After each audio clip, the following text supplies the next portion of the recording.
Hello, this is Attorney Brian Pendergraft, and I just thought I'd do a quick video to show you how to tell if someone is actually licensed to practice law in Maryland. Because I don't know, there's a lot of fakes out here. There's a lot of fakes out here, so I'm going to show you how to separate the real from the fakes. So here we are on Google. So what you want to do is you want to type in Maryland attorney listing.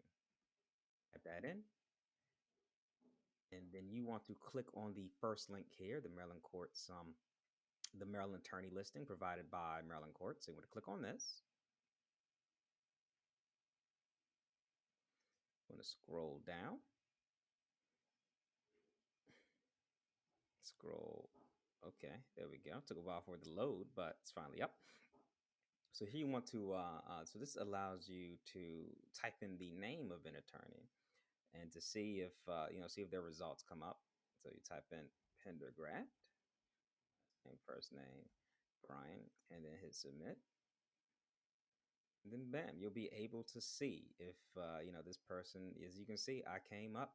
You see, attorney name, Brian Pendergraft. You see the address there, and you see the number to reach them at. You can see that I was been admitted in the end of 2013, and as you can see that I am active.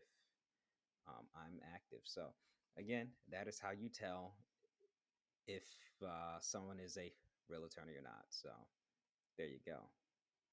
Remember, hire someone that's real like your boy. All right, thanks for watching.